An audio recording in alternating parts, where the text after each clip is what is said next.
Hello and good morning everyone. I welcome you all at Eduverse News Analysis. Today is 4th February 2023 and we are going to discuss important news and articles from The Hindu newspaper. So let's see what important news we got today to discuss. Before starting the video, make sure you have subscribed this channel. PDF अगर आपको इस lecture की PDF चाहिए तो आप हमारा Telegram channel Eduverse news analysis join कर सकते हैं, जिसकी लिंक आपको डिस्क्रिप्शन बॉक्स में प्रोवाइडेड है।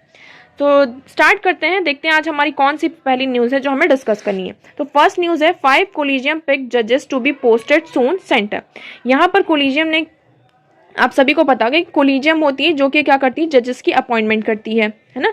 कोलिजियम हमारा जजेस का अपॉइंटमेंट करता है। अब कोलिजियम ने क्या किया था, दिसंबर में यहाँ पर कुछ नेम दिए थे। दिसंबर में 5 जजेस के नेम दिए थे सुप्रीम कोर्ट के जज के लिए, और अभी जनवरी में भी यहाँ पे 2 नेम गवर्नमेंट को पास किए थे, 2 नेम, ठीक है। बट यहाँ पर गवर्नमेंट बहुत ज़्यादा डिले कर रही है। अब देखिए दिसंबर में यहाँ पे जजेस के नेम रिकमेंड कर दिए गए थे और सेंटर ने, मतलब गवर्नमेंट ने अभी तक इस पर कोई भी एक्शन नहीं लिया। तो इसी के चलते यहाँ पर सुप्रीम कोर्ट ने क्या कहा है कि गवर्नमेंट को यहाँ पर टाइम दिया। Court gives centre 10 days to clear pending transfer recommendation of high court जजेस and appointment of high court chief justice. तो यहाँ पर सुप्रीम कोर्ट ने ये कहा कि सेंटर के पास अब 10 days हैं कि वो जितने भी उनके हाई कोर्ट जजेस के ट्रांसफर के रिकमेंडेशंस हैं उनको यहाँ पर क्लियर करें, और जो हाई कोर्ट चीफ जस्टिस की अपॉइंटमेंट की यहाँ पे बात की जा रही है उसको यहाँ पर देखिए। तो देखिए हम यहाँ पे कोलिजियम की बात कर लेते हैं कि कोलिजियम क्या होता है, ठीक है। कोलिजियम के थ्रू क्या होता है, जो supreme court and high court के जजेस होते हैं उनका अपॉइंटमेंट होता है। सुप्रीम कोर्ट के जज के लिए chief justice of India and 4 senior most जो जजेस होते हैं वो होते हैं, इनका कोलिजियम होता है। तो सुप्रीम कोर्ट के जजेस को यहाँ पे अपॉइंट किया जाता है। हाई कोर्ट के जज के लिए chief justice of India plus 2 senior most यहाँ पे जज होते हैं। तो ये कोलिजियम क्या करती है, नाम रिकमेंड करती है जजेस के for the appointment of the new जजेस, ठीक है ना। अपॉइंटमेंट के लिए यहाँ पे सेंटर के पास नाम सजेस्ट करती है, और फिर जो सेंटर होता है उनको यहाँ पर क्या करता है, अपना यहाँ पे फाइनल वर्डिक्ट देता है, उनको यहाँ पर अपॉइंट करता है। अगर सेंटर को यहाँ पे कुछ भी ऐसा लगता है कि यहाँ पर प्रॉब्लम है इन नेम्स में या फिर इन पर्सन में, वो सेंटर भी अपनी तरफ से पूरी इन्वेस्टिगेशन करती है। उसके बाद फिर उन्हें अगर ऐसा कुछ इश्यू मिलता है तो वो फिर से रिकंसिडरेशन के लिए कोलिजियम के पास भेजती है उस नाम को, और अगर कोलिजियम फिर से उस नाम को यहाँ पर सजेस्ट करती है, उसी नाम को रिकमेंड करती है अगेन, तो यहाँ पर सेंटर के ऊपर ये बाइंडिंग हो जाता है कि आप उसी पर्सन को यहाँ पर क्या जज के एज अ जज अपॉइंट करेंगे। ओके, तो यहाँ पे सारी चीज़ें आपको क्लियर होंगी। अगर हम नंबर की बात करें तो देखिए जो नंबर होता है सुप्रीम कोर्ट जजेस में कितने 34 नंबर ऑफ जजेस हैं। ये जो नंबर होता है इसमें चेंजेस कौन ला सकता है, इसमें पार्लियामेंट चेंजेस ला सकती है। पहले आपको पता होगा सुप्रीम कोर्ट में 31 जजेस थे, अब कितने हैं एट प्रेजेंट 34 जजेस है ना इन सुप्रीम कोर्ट। तो ये जो नंबर में अगर चेंजेस लाने हैं तो ये कौन लाता है, ये पार्लियामेंट लाती है। और जजेस का अपॉइंटमेंट कौन करता है, अपॉइंटमेंट करती है कोलिजियम, है ना। तो अपॉइंटमेंट कौन करता है, कोलिजियम करती है। यहाँ पे फिर फाइनल हमारे प्रेसिडेंट जी उसको साइन करते हैं। तो देखिए यहाँ पे अगर हम आर्टिकल की बात करें तो article 124 clause 2 and article 217 clause 1 mention about the appointments of supreme court and high court जज। तो आर्टिकल 124 क्लॉज 2 किसके बारे में बात करता है, सुप्रीम कोर्ट जज के बारे में बात करता है, और आर्टिकल 217 क्लॉज 1 ये हाई कोर्ट जज के अपॉइंटमेंट की बात करता है। तो आई होप यहाँ पे जुडिशियल अपॉइंटमेंट से सारी चीज़ें आपको क्लियर होंगी। अब देखिए हम यहाँ पे कुछ कंट्रीज में किस तरीके से जजेस का अपॉइंटमेंट होता है उसको हम यहाँ पर देख लेते हैं, ठीक है। यूके में कैसा होता है, यहाँ पे एक 5 मेंबर्स की सिलेक्शन कमीशन होता है। क्या 5 पर्सन का सिलेक्शन कमीशन होता है, वो यहाँ पे जजेस को अपॉइंट करते हैं। कनाडा में गवर्नर की काउंसिल होती है जिसमें 5 MPs होते हैं फ्रॉम द गवर्नमेंट और अपोजिशन पार्टी से, दोनों पार्टी से यहाँ पे होते हैं, और यहाँ पे गवर्नर की ही काउंसिल होती है। वो सारी जो लिस्ट होती है नॉमिनीज की उसको रिव्यू करते हैं, और उसमें से वो 3 जो नाम होते हैं 3 नेम वो सबमिट करते हैं किसको, प्राइम मिनिस्टर को। उसके बाद हमें यूएस की बात करें तो वहाँ पे प्रेसिडेंट नॉमिनेट करते हैं, supreme court justice are nominated by president. जो सुप्रीम कोर्ट के जस्टिस होते हैं उनका जो नेम होता है प्रेसिडेंट रिकमेंड करते हैं, नॉमिनेट करते हैं, और कंफर्म किसके द्वारा किया जाता है, सीनेट के द्वारा। जर्मनी की अगर हम बात करें तो उसमें फेडरल कॉन्स्टिट्यूशन कोर्ट में जो उसके हाफ मेंबर्स होते हैं उसको एग्जीक्यूटिव इलेक्ट करती है, और हाफ मेंबर्स को लेजिस्लेचर यहाँ पे इलेक्ट करती है। तो हमने यहाँ पे कुछ कंट्रीज के भी देख ली कि किस तरीके से वहाँ पे जुडिशियल अपॉइंटमेंट होती है। नेक्स्ट हम बात करते हैं यहाँ पर little to celebrate in Sri Lanka at 75, है ना। इससे पहले हम ये वाला आर्टिकल देखते हैं, गोइंग ग्रीन। गोइंग ग्रीन में क्या है, आप सभी को पता है कि हमारा जो टारगेट है कि हमें 2017 तक क्या करना है, क्लीन एनर्जी, मतलब कि नेट जीरो एमिशन की तरफ मूव होना है ना। हमें क्या करना है, नेट जीरो एमिशन करना है। मतलब हमारा एमिशन तो होगा, ऐसा नहीं है कि एमिशन नहीं होगा, बट इतना एमिशन हो कि जो हमारा लैंड है वो उसको एब्जॉर्ब कर पाए, ठीक है। तो यहाँ पे हमारा टारगेट क्या है कि 270 तक हमें क्या करना है, नेट जीरो एमिशन इसको अचीव करना है, ये हमारा टारगेट है। ओके, अब इसके लिए हमारी, अब देखिए नेट जीरो एमिशन कब होगा, एमिशन किस चीज का हो रहा है, जो हम यहाँ पे फॉसिल फ्यूल्स का यूज करते हैं, फॉसिल फ्यूल्स का हम यहाँ पे क्या करते हैं, यूज करते हैं। जैसे कि हम कोल का यूज करते हैं for the generation of electricity, है ना। हम यहाँ पर वी यूज 90%, जो हमारी जो इलेक्ट्रिसिटी है 90% हमारी जो इलेक्ट्रिसिटी है वो कोल से यहाँ पे जनरेट होती है। हम इंडस्ट्रीज की बात करें, सीमेंट इंडस्ट्रीज और जिसमें ब्लास्ट फर्नेस ये सारी चीजें होती हैं, वहां भी क्या है, कोल का यूज किया जाता है। जिससे क्या होता है, यहाँ पे जो कार्बन डाइऑक्साइड, जो ग्रीन हाउस गैसेस है वो यहाँ पर रिलीज होती हैं।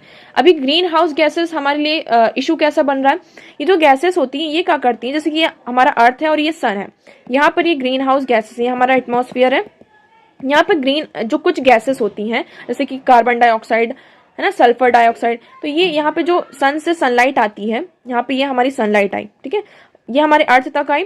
फिर जब क्या होता है, दिन में तो सनलाइट आती है, फिर रात में क्या होता है, ये बैक भी होती है। तो ये जो गैसेस होती हैं ये क्या करती हैं, कुछ हीट को यहाँ पे ट्रैप करती हैं, है ना, जिससे कि हमारा जो अर्थ रहता है वो गर्म होता है ना। अगर ये गैसेस नहीं होंगी तो हम यहाँ पर अर्थ में बहुत ही ज्यादा ठंड होगी, पूरा एकदम बहुत ज्यादा ठंड होगी। तो ये जो गैसेस होती हैं क्या करती हैं, हीट को यहाँ पर ट्रैप करती हैं, जिससे यहाँ पर जो हमारा अर्थ होता है वो वार्म होता है, इसलिए हम यहाँ पर सर्वाइव कर पाते हैं। अब क्या हो रहा है, ये जो ग्रीन हाउस गैसेस हैं, ये जो गैसेस हैं इनका जो अमाउंट है वो धीरे धीरे क्या हो रहा है, बढ़ रहा है, ज्यादा बढ़ रहा है। तो यहाँ पे जो हीट है वो ज्यादा हीट ट्रैप हो रही, जिसकी वजह से हमारा जो अर्थ है वो ज्यादा यहाँ पर वार्म हो रहा है। इसी को हम कहते हैं क्या, ग्लोबल वार्मिंग। क्या कहते हैं हम इसे, ग्लोबल वार्मिंग। अब ग्लोबल वार्मिंग से यहाँ पे क्या इशू आ रहे हैं, ग्लोबल वार्मिंग से हमारे जो ग्लेशियर्स हो रहे हैं वो मेल्ट हो रहे हैं, ग्लेशियर मेल्टिंग हो रही है। ग्लेशियर मेल्टिंग हो रही तो वहां पर रहने वाले जो हमारे वाइल्ड स्पीशीज हैं, है ना, जो वाइल्ड स्पीशीज हैं जो ग्लेशियर्स में रहती हैं, फ्लोरा एंड फौना, वो क्या हो रहे हैं, डिस्ट्रॉय हो रहे हैं, धीरे धीरे वो खत्म हो रहे हैं। जो हमारा सी लेवल है वो इंक्रीज हो रहा है, सी लेवल इंक्रीज हो रहा है, तो जो हमारा कोस्टल एरियाज हैं वो क्या हो रहा है, सबमर्ज हो रहे हैं, है ना, सबमर्ज हो रहे हैं। क्या हमारे कोस्टल एरियाज सबमर्ज हो रहे हैं। हमारा जो climate pattern is also changing, climate pattern is changing. तो विद दैट जो हमारा फूड प्रोडक्शन है ना, food production pattern is also changing. अब देखिए कहीं पर बारिश हो रही, जब हमें बारिश की जरूरत होती है तब बारिश नहीं होती है। अब देखिए जो जैसे हम राइस का कल्टीवेशन, मतलब हम राइस कब ग्रो करते हैं, कि जब अच्छी बारिश होती है ना, बट बारिश ही क्या होती है उस टाइम पे नहीं हो पाती है, तो बारिश नहीं होती, फिर यहाँ पे राइस का कल्टीवेशन नहीं होता, हमें इरिगेशन सिस्टम पर ज्यादा फोकस करना होता है ना। तो यहाँ पे देखिए जो हमारा फूड प्रोडक्शन है उस पे यहाँ पे हमें इफेक्ट देखने को मिलते हैं। तो देखिए ग्लोबल वार्मिंग से यहाँ पे बहुत सारे इशू हमें फेस करने पड़ते हैं, इसलिए हम यहाँ पे किस पर फोकस कर रहे हैं, हमें नेट जीरो एमिशन की तरफ मूव करना है। हमें किसकी तरफ मूव करना है, ग्रीन एनर्जी की तरफ। किसकी तरफ, ग्रीन एनर्जी। ग्रीन एनर्जी मतलब हमें फॉसिल फ्यूल्स का जो कंजप्शन है उसे कम करके हमें जो क्लीन एनर्जी का हमारा टारगेट है उसकी तरफ हमें मूव करना है। अब हम क्लीन एनर्जी कैसे यहाँ पर एडॉप्ट कर सकते हैं, क्लीन एनर्जी के लिए हम क्या कर सकते हैं, जैसे कि इस आर्टिकल में बात की गई किसकी, इलेक्ट्रिकल व्हीकल की। किसकी, यहाँ पे देखिए, आपको यहाँ पे दिखेगा इलेक्ट्रिकल व्हीकल की बात की गई है कि हम क्या करें, इलेक्ट्रिकल व्हीकल्स का ज़्यादा से ज़्यादा यूज़ करें। इसके लिए हम यहाँ पर क्या कर रहे हैं, जो हमारी लिथियम आयन सेल्स हैं, मैन्युफैक्चरिंग कर रहे हैं किसकी, लिथियम आयन ईवी बैटरीज की। हम यहाँ पर लिथियम आयन सेल्स का यूज़ करेंगे किसमें, हमारी जो इलेक्ट्रिकल व्हीकल बैटरीज हैं। ओके, हम यहाँ पे इलेक्ट्रिकल व्हीकल्स का यूज़ कर सकते हैं। दूसरी बात हम किसके, हाइड्रो पावर प्लांट्स, ये बहुत इंपॉर्टेंट हो जाता है ना। हाइड्रो पावर प्लांट्स, अगर हमने इसको, हमारा जो पूरा पोटेंशियल है, हमारे जो रिवर है, हमारी इंडिया में बहुत सारी रिवर्स हैं, हमने अपना अगर पूरा पोटेंशियल यहाँ पे इंश्योर कर लिया, तो जो हम इलेक्ट्रिसिटी के लिए कोल पर यहाँ पर डिपेंडेंट है, हमारी डिपेंडेंसी यहाँ पर क्या हो जाएगी, पूरी तरीके से कम हो जाएगी। अगर हम यहाँ पे क्या करना होगा, हाइड्रो पावर प्लांट्स पर ज़्यादा फोकस करना होगा। जो बहुत सारी जो डेवलप्ड कंट्रीज़ हैं, अगर हम यूएस की बात करते हैं, यूरोपियन यूके की बात करते हैं, है ना, ब्रिटेन की बात करते हैं, इवन चाइना की हम बात करते हैं, तो they have use their 90 to 98% potential of hydro power plants. मतलब उन्होंने उनकी जो रिवर्स है, उनका जो हाइड्रो पावर प्लांट है, उन्होंने उसका जो पूरा पोटेंशियल है उनकी रिवर्स का 90 to 98% यूज कर चुका है। इंडिया ने कितना किया? ओनली 15%। तो हमें यहाँ पे किस पे ज्यादा फोकस करने की जरूरत है? हाइड्रो पावर प्लांट की। इससे क्या होगा? एमिशन भी नहीं होगा और जो इलेक्ट्रिसिटी है वो भी यहाँ पर जनरेट होगी। दूसरा हम फोकस कर रहे हैं किस पर? हाइड्रोजन पर, है ना। Ethanol blending. इथेनॉल ब्लेंडिंग क्या होती है? जो हमारा पेट्रोल और डीजल होता है उसमें हम जैसे कि 100% यहाँ पे कोई सॉल्यूशन है, इसमें हम क्या करेंगे, 70% हमारा पेट्रोल या डीजल होगा और उसमें हम 30% एथेनॉल मिलाएंगे। इससे क्या होगा? जो अमाउंट होगा पेट्रोल और डीजल का वो कम होगा, अमाउंट कम होगा तो जो एमिशन होगा वो ऑलरेडी धीरे धीरे क्या होगा? कम होगा। ठीक है, तो एथेनॉल ब्लेंडिंग कर सकते हैं हम। सोलार पावर, देखिए तो यहाँ पे सोलार पावर पर हम फोकस कर रहे हैं। सोलार पावर पर यहाँ पर क्या है? लद्दाख का एक रीजन है, तो लद्दाख को बहुत अच्छा यहाँ पे कंसिडर किया जा रहा है कि Ladakh is consider an ideal location to site photovoltaic arrays for producing a substantial capacity of solar power. तो यहाँ पर हम एक सब्सटेंशियल कैपेसिटी में क्या कर सकते हैं? सोलार पावर को प्रोड्यूस कर सकते हैं। ठीक है, तो आपको यहाँ पे सारी चीजें क्लियर होंगी, है ना। तो हम सोलार पावर कर सकते हैं, हम विंड एनर्जी का यहाँ पे बहुत ज़्यादा यूज कर सकते हैं। विंड एनर्जी से हम इलेक्ट्रिकल एनर्जी में उसको यहाँ पर कन्वर्ट कर सकते हैं। तो ये हम क्या कर सकते हैं? ये सारी चीज़ें जो हैं ये हम इसको यूज़ करके हम ग्रीन एनर्जी की तरफ मूव कर सकते हैं। हमने अभी जो हमारा अभी बजट जो आया था उसमें भी हमने हमारा जो मेन फोकस है वो किसकी तरफ है? हमें ग्रीन एनर्जी, हमने ग्रीन इकोनॉमी की बात की थी। आपने अगर वीडियो देखा होगा प्रीवियस वीडियो तो उसमें हमने ग्रीन इकोनॉमी की बात की थी, है ना, कि हमें क्या ग्रीन इकोनॉमी बनना है। तो आई होप इस आर्टिकल में सिर्फ इतनी ही बात की गई कि किस तरीके से हम क्या है, हमारा मूव क्या है, हमें ग्रीन इकोनॉमी की तरफ यहाँ पर मूव करना है। लिटिल नेक्स्ट आर्टिकल है हमारा, little to celebrate in Sri Lanka at 75 years. आज क्या है? श्रीलंका में इंडिपेंडेंस डे है ना, और यहाँ पे बात की जा रही है 75th एनिवर्सरी है श्रीलंका इंडिपेंडेंस, और इसमें यहाँ पे एक ह्यूज सेलिब्रेशन हो रहा है, ग्रैंड सेलिब्रेशन हो रहा है एट विच 300 मिलियन, है ना, 300 मिलियन श्रीलंकन रुपीस का यहाँ पे यूज किया जा रहा है। तो इसी के चलते यहाँ पे जो यहाँ की सिटीजन है वो इसको क्या कर रहे हैं? क्रिटिसाइज कर रहे हैं। वो कह रहे हैं कि 75 ईयर्स तो हो चुके हैं हमारी आज़ादी को, इंडिपेंडेंस को, बट हमने अचीव क्या किया है? हम इसको किस बात पर यहाँ पर क्या कर रहे हैं, किस लिए हम इसको यहाँ पर सेलिब्रेट कर रहे हैं? अगर हम इसकी बात करें तो यहाँ पे कंट्रोवर्सी चल रही है कि एंड फरवरी तक यहाँ पर क्या होने वाले हैं, गवर्नमेंट के जो लोकल इलेक्शन है, लोकल गवर्नमेंटल इलेक्शन होने वाले हैं। इसके लिए यहाँ पे डिमांड की गई फॉर द मनी के लिए कि हमें पैसे चाहिए, तो उसमें यहाँ पे गवर्नमेंट ने मना कर दिया कि हमारे पास यहाँ पर पैसे नहीं है इलेक्शन कंडक्ट करवाने के लिए, है ना, that we don't have money for the conduction of election in for the local government. And other side they are programming a huge celebration for their 75th anniversary of Sri Lankan celebration, है ना, independence celebration के लिए यहाँ पे 300 million Sri Lankan rupees का यहाँ पे क्या कर रहे हैं, वो खर्च कर रहे हैं। तो वो यहाँ पे जो सिटीजन कह रही है कि ये कुछ नहीं, एक वेस्टेज है और कुछ भी नहीं। अगर हम श्रीलंका की बात करें तो वो कह रहे हैं कि जो श्रीलंका को इंडिपेंडेंस मिली है, कब मिली थी? 1948 में, और ये जो हमें इंडिपेंडेंस मिली है इसमें हमने हमारा कोई भी खून खराबा नहीं हुआ, मतलब कि विदाउट ब्लड शेड के हमने यहाँ पे क्या करी है, इंडिपेंडेंस हमें मिली है। ठीक है, तो हम यहाँ पे किस चीज़ को यहाँ पे क्या कर रहे हैं, सेलिब्रेट कर रहे हैं।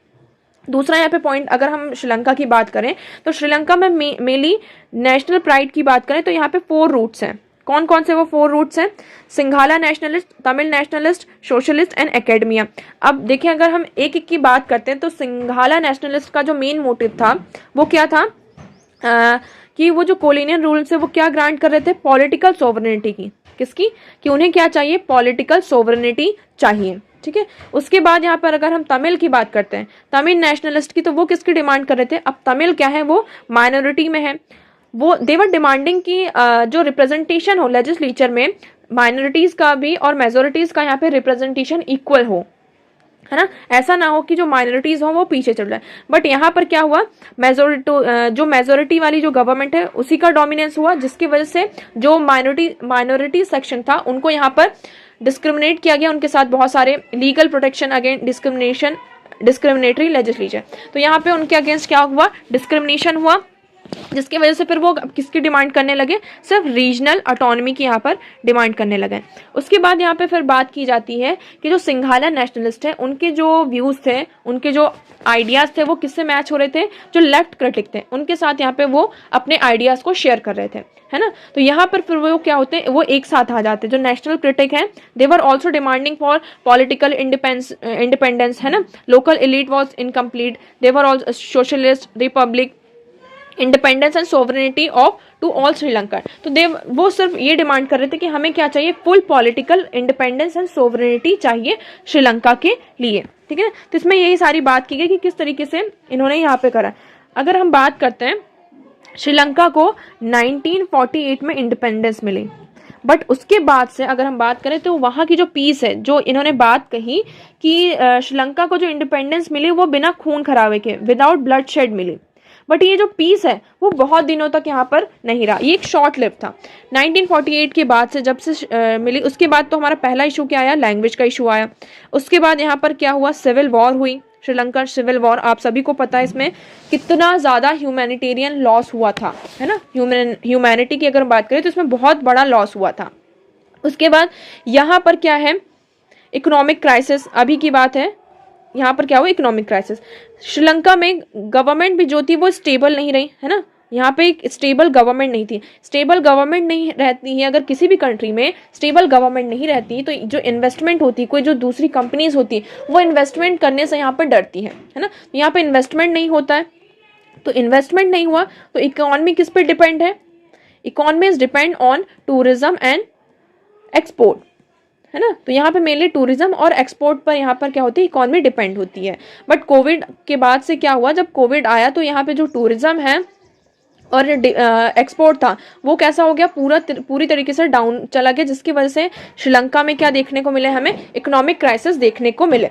तो देखिए श्रीलंका में जब से इंडिपेंडेंस मिली है यहाँ पे कुछ ना कुछ होता ही रहा है, जिसकी वजह से वो कह रहे हैं कि हम किस बात को इसको सेलिब्रेट कर रहे हैं, मतलब किस बात का सेलिब्रेशन कर रहा है। तो ये सिर्फ आर्टिकल में ऐसी बात कही गई है, अब वो हमें नहीं पता कैसा क्या है, ठीक है। तो आर्टिकल में सिर्फ यही कहा गया है कि Sri Lanka which had earlier broadest is one of the best human development achievement is now among the top 10 countries in the world with the highest number of male nourished children. अब एक टाइम पे बात की जाती है जो पॉलिटिकल श्रीलंका के political elites, यहाँ पे क्या है, मेनली गवर्नेंस फेलियर है, गवर्नमेंट की यहाँ पे फेलियर को दिखाया जा रहा है कि श्रीलंका में किस तरीके से जो पॉलिटिकल एलिट्स हैं, है ना। करंट क्राइसिस यहाँ पे क्या दिखा रहा है, करंट जो इकोनॉमिक क्राइसिस है, तो यहाँ पे मेनली किस पे क्वेश्चन कर रहा है, गवर्नेंस पे, श्रीलंका की गवर्नेंस का फेलियर है। यहाँ पे बात की जा रही कि एक टाइम पे क्या था कि जो श्रीलंका का ह्यूमन डेवलपमेंट अचीवमेंट था वो सबसे ज़्यादा था, मतलब कि हम टॉप 10 कंट्रीज़ में आते थे। आज के टाइम पे देखें तो हम वर्ल्ड में हाईएस्ट नंबर में मेल न्यूट्रिश चिल्ड्रन में आते हैं, मतलब कि हमारे श्रीलंका में सबसे ज़्यादा क्या है, मेल नरिश्ड चिल्ड्रन यहाँ पर हैं। तो इस आर्टिकल में सिर्फ इतनी ही बात की गई है। आई होप आपको यहाँ पर सारी चीज़ें क्लियर होंगी। नेक्स्ट हम बात करते हैं, chargesheet scrutiny is not a case of praying eyes. इस आर्टिकल में किसकी बात की गई कि जो चार्जशीट है, हम मेन मुद्दे की अगर हम बात करते हैं, यहाँ पे जो चार्जशीट होती है, चार्जशीट क्या होती है, जैसे FIR होती है ना, दो चीज़ होती है। चार्जशीट बहुत बड़ी बड़ी होती है, FIR तो फिर भी छोटी होती है। चार्जशीट जैसे कि अपनी बुक देख लेना हम, उतनी बड़ी बड़ी तो बहुत ज़्यादा मोटी मोटी होती हैं। तो इसको बात की गई है कि इसे आप क्या कीजिए, पब्लिक डोमेन में लेकर आइए, है ना। तो बट इसको जो कोर्ट है उसने इसको मना कर दिया कि चार्जशीट को हम पब्लिक डोमेन में नहीं ला सकते। तो देखिए इसमें इन्होंने जो ये हमारे RK राघवन जी हैं, ये कौन है, farmer director of central bureau of investigation, है ना। और ये क्या करते हैं, ये teachers criminal justice and policing at the Jindal global university, Haryana में ये टीच करते हैं। तो इन्होंने क्या बात करी कि हम अगर ट्रांसपेरेंसी की बात करें, जुडिशियल ट्रांसपेरेंसी की अगर हम बात करते हैं, तो we are in the almost last frontier, है ना, we are in the last frontier of transparency. इस बात पर हम एग्री करते हैं। इसका हम एग्जांपल देख सकते हैं कि जैसे कि पहले के टाइम पर अगर कोर्ट में कोई भी हियरिंग होती थी तो उसका कोई भी लाइव टेलीकास्ट यहाँ पे शो नहीं होता था। आज के टाइम पे क्या होता है कि कोई भी अगर हियरिंग होती है तो उसका लाइव टेलीकास्ट यहाँ पे शो होता है। और जो सुप्रीम कोर्ट की जो जजमेंट्स हैं वो पहले के टाइम पे सिर्फ इंग्लिश लैंग्वेज में आती थी, जिसको कॉम्प्रहेंस करने में लोगों को बहुत ज़्यादा प्रॉब्लम होती थी। अब इसको क्या कर दिया गया है, इसे 4 लैंग्वेजेस में, कितने 4 लैंग्वेजेस में जो सुप्रीम कोर्ट की जजमेंट्स आएंगी उनको ट्रांसलेट किया जाएगा। किसमें, हिंदी में, Gujarati, Odia and Tamil. In 4 languages में जो सुप्रीम कोर्ट की जजेस होंगे उसको यहाँ पर ट्रांसलेट किया जाएगा। क्यों? क्योंकि जो English language is not a legal avatar, is not a comprehensible to 99.9% of the citizen. जो हमारे 99.9% सिटीजन है वो इंग्लिश को कॉम्प्रिहेंस नहीं कर पाते हैं, इसलिए ये सारी चीजें की गई हैं। तो इसमें यही बताया गया है कि जो सुप्रीम कोर्ट ने अभी ये मना किया कि चार्जशीट को हम पब्लिक डोमेन में नहीं ला सकते, तो इसमें ये आर्टिकल में ही ये कहा गया कि ये क्या है, सुप्रीम कोर्ट का जो पहले का ऑर्डर था, एक पहले का ऑर्डर था, उसको ही क्या कर रहा है, कॉन्ट्रैक्ट कर रहा है। देखिए आप ये जो केसेस होते हैं जो न्यूज में आते हैं, आप इनको अलग से नोट डाउन कर सकते हैं। देखिए बहुत सारे केसेस होते हैं, अब कौन सा हमारे लिए इंपॉर्टेंट है, कौन सा इंपॉर्टेंट नहीं है, तो हमें क्या करना है, जो न्यूज में ये जो आर्टिकल्स में केसेस आते हैं आप इनको अलग से लिख सकते हैं, फिर आप इनको अपने क्वेश्चन में इन्हें इंक्लूड कर सकते हैं। ठीक है, तो देखिए हमारा कौन सा केस है यहाँ पे, youth bar association of India versus union of India 2016। इसमें सुप्रीम कोर्ट ने क्या कहा था कि FIR in any case should be on a relevant investigation agency website with in 24 hours of its registration. मतलब कि FIR जैसे ही फाइल की गई तो उसके 24 आवर्स होने से पहले उसे इन्वेस्टिगेशन एजेंसी की वेबसाइट में क्या कर देना है, उसे यहाँ पे डाल देना है। ठीक है ना, ताकि उसको पब्लिक भी क्या कर सके, पब्लिक उसमें भी क्या कर सके, एक अप्रोप्रिएट एक्शन ले सके। बट यहाँ पे चार्जशीट की बात की जा रही है, that is the final report specified by code of criminal procedure. Chargesheet क्या होती है, फाइनल, जैसे कि हमने कोई FIR की है ना, कोई केस है FIR की, उसमें उसका पूरा इन्वेस्टिगेशन होता है, उसकी सारी चीजें होती हैं, तो उसका फिर एट द एंड एक पूरी चार्जशीट तैयार होती है ना। FIR हुई, उस केस में कोई इन्वेस्टिगेशन, कोई केस हुआ, उसकी FIR हुई, फिर उसका पूरा इन्वेस्टिगेशन किया जाता है कि कैसा कैसा किया, पुलिस ने कितनी इन्वेस्टिगेशन की, कैसा सारा पूरा मामला, फिर एक उसकी पूरी बुक बनाई जाती है। तो ये जो चार्जशीट होती है उसी को हम कहते हैं चार्जशीट। तो ये फाइनल रिपोर्ट होती है। तो इसमें उन्होंने कहा कि ये सिर्फ कोर्ट ने ये कहा कि ये सिर्फ एक्यूज और जो विक्टिम है उसके अलावा हम ये किसी और के साथ शेयर नहीं कर सकते हैं, है ना। तो इसी के बारे में यहाँ पे बताया कि though such material would become public knowledge during the trial in the court tops of view. यहाँ पे कह रहे हैं कि हाँ ये जो है पब्लिक नॉलेज के लिए, मतलब कि जो ट्रायल के टाइम पे ये पब्लिक नॉलेज के लिए बन सकते हैं, बट इसको हम यहाँ पे विक्टिम और अक्यूज के अलावा किसी और के साथ शेयर नहीं कर सकते। अब देखिए इसमें बात की गई, जैसे टाइम जो है वो चेंज हुआ है, हम अब 1950s में नहीं है ना। हमारा जो कॉन्स्टिट्यूशन है हमने इसको बहुत लंबा एक रास्ता तय कर लिया है। जो एक हमारा जुडिशरी का कॉन्फिडेंशियलिटी का एक मंत्रा था हमारा, कि जो जुडिशियल एक्टिविटीज होती हैं उसको हमें क्या रखना है, कॉन्फिडेंशियलिटी में रखना है।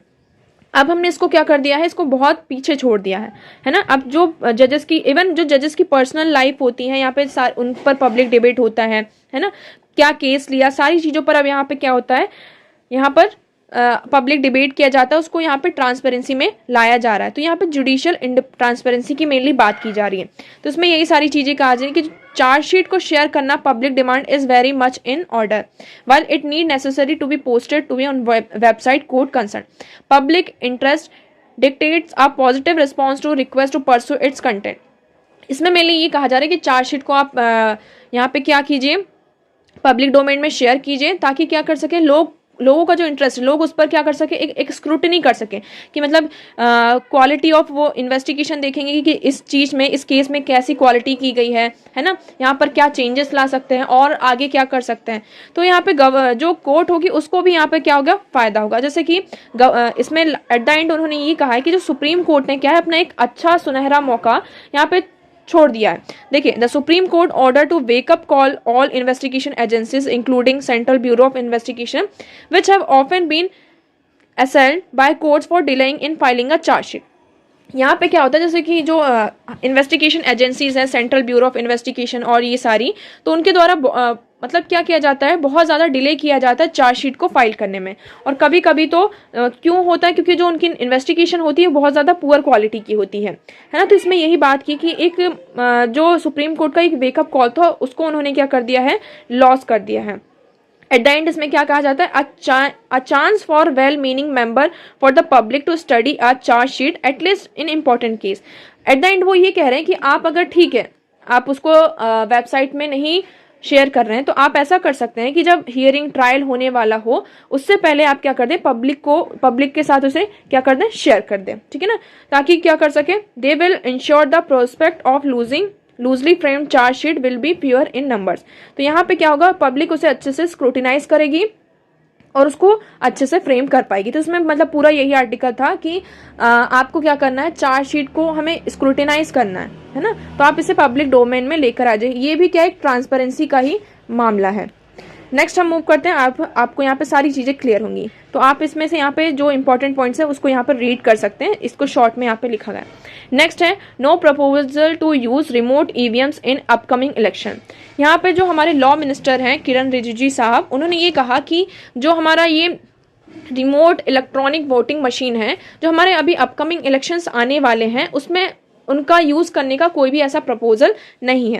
रिमोट इलेक्ट्रॉनिक मशीन, इसमें जो मतलब जो हमारा आरवीएम है, इसमें जो हमारे माइग्रेंट वर्कर्स होंगे, है ना, माइग्रेंट पीपल, वो क्या कर सकते हैं, अपनी फ्रेंचाइज को एक्सरसाइज कर सकते हैं। मेनली ये इसके लिए है। तो इन्होंने इसमें ये बात करी कि अभी तक हमने इसमें बात चल रही है, इसमें पार्टीज को यहाँ पे बुलाया गया, एक कमीशन बनाया गया है जिसमें हम ये बात कर रहे हैं कि इसको आरवीएम को मतलब कि जो ये सिस्टम है इसको कैसे लेकर आया जा सकता है। ठीक है, इससे पहले भी हमारे अगर हम ईवीएम्स की बात करें तो हमारे पास इंडिपेंडेंटली स्टेटस है, जैसे कि रिप्रेजेंटेशन ऑफ पीपल एक्ट 1950 और रिप्रेजेंटेशन ऑफ पीपल एक्ट 1951।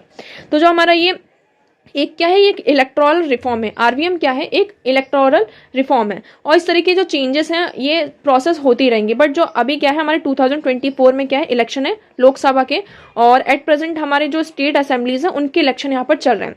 तो यहाँ पे इन्होंने बात करी कि अभी ऐसा कोई भी हमें समझ में नहीं आ रहा है कि हम आरवीएम को यहाँ पर यूज करेंगे।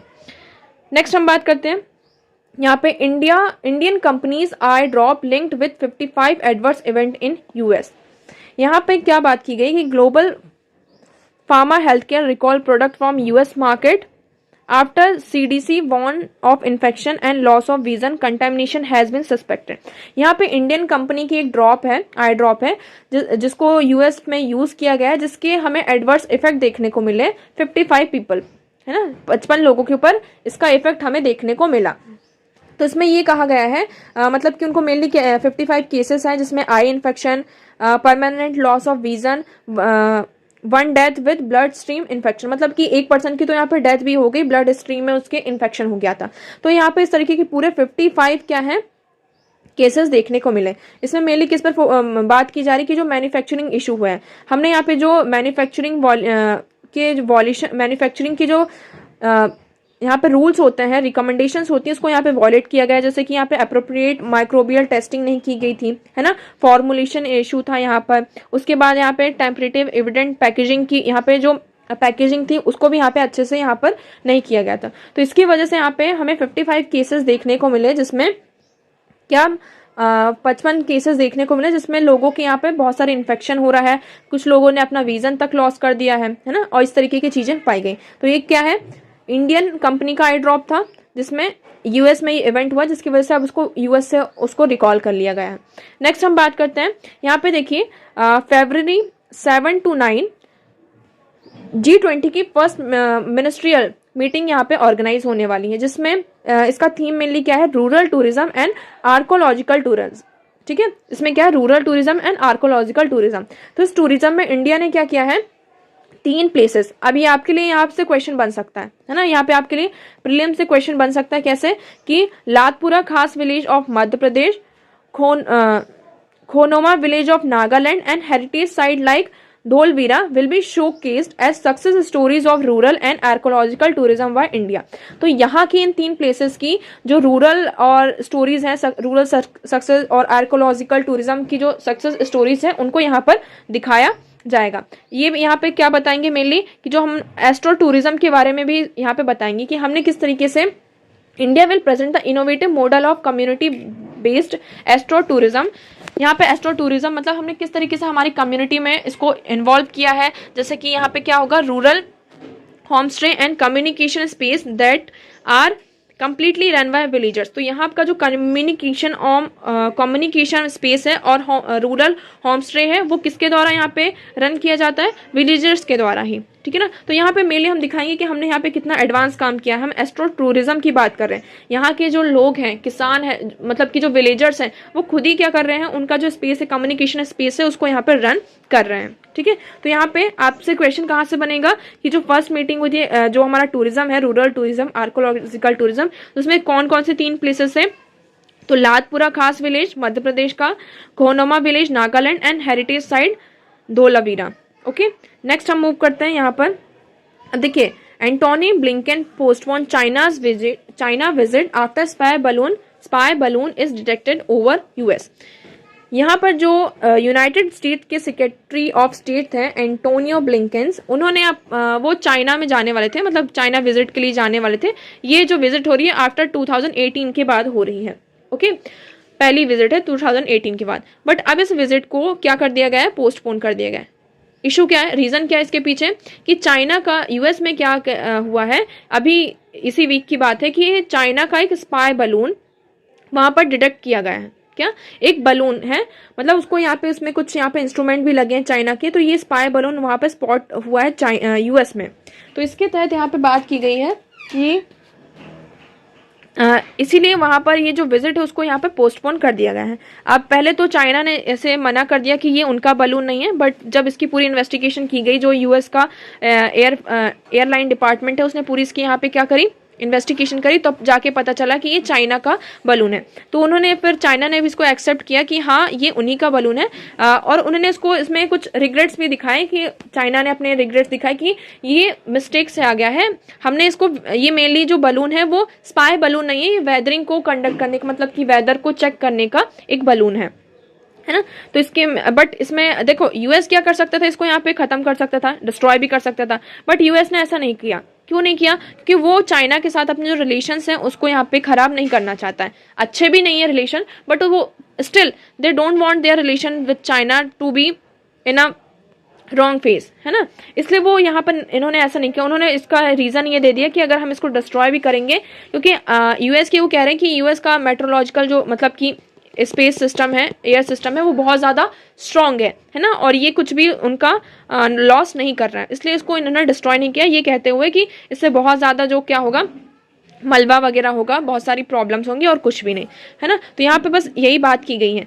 तो देखिए, अगर चाइना के बारे में अगर बात आता, अगर इंडिया में अगर ऐसा होता, चाइना में यहाँ पे चाइना का यूएस में ये बलून गए, ठीक है, तो यहाँ पे ज़्यादा कुछ प्रॉब्लम नहीं हो रही, वहाँ के जो पॉलिटिकल पार्टीज यहाँ पे इतना ज़्यादा वो नहीं था। अगर ये इंडिया में आता तो इसको क्या एक पॉलिटिकल इशू बना लिया जाता कि अगर चाइना ने ऐसा क्यों किया, इंडिया कोई एक्शन क्यों नहीं ले रही है ना, बहुत सारी चीज़ें हो जाती हैं। बट यूएस ने भी ऐसा कुछ नहीं किया यहाँ पर, क्योंकि वो भी ये नहीं चाहते, एक वो यहाँ पे क्या कर रहे हैं, एक बैलेंस्ड अप्रोच बना रहे हैं, है ना। वो क्या कर रहे हैं, बैलेंस्ड अप्रोच रखना चाहते हैं चाइना के साथ, वो अपने जो रिलेशन है उसको यहाँ पे डिस्ट्रॉय नहीं करना चाहते हैं। तो आई होप यहाँ पे आपको सारी चीज़ें क्लियर होंगी। हमने जो भी इंपॉर्टेंट न्यूज़ थी आज उन्हें डिस्कस कर लिया है ना। पीडीएफ आपको टेलीग्राम चैनल पर मिल जाएगी इसकी, जिसकी लिंक आपको डिस्क्रिप्शन बॉक्स में प्रोवाइडेड है। वीडियो कैसा लगा आप कमेंट सेक्शन में हमें ज़रूर बताइएगा। अगर आपको कोई डाउट है वो भी आप हमसे कमेंट सेक्शन में पूछ सकते हैं। तो आज के लिए इतना ही। Thank you so much for discussion.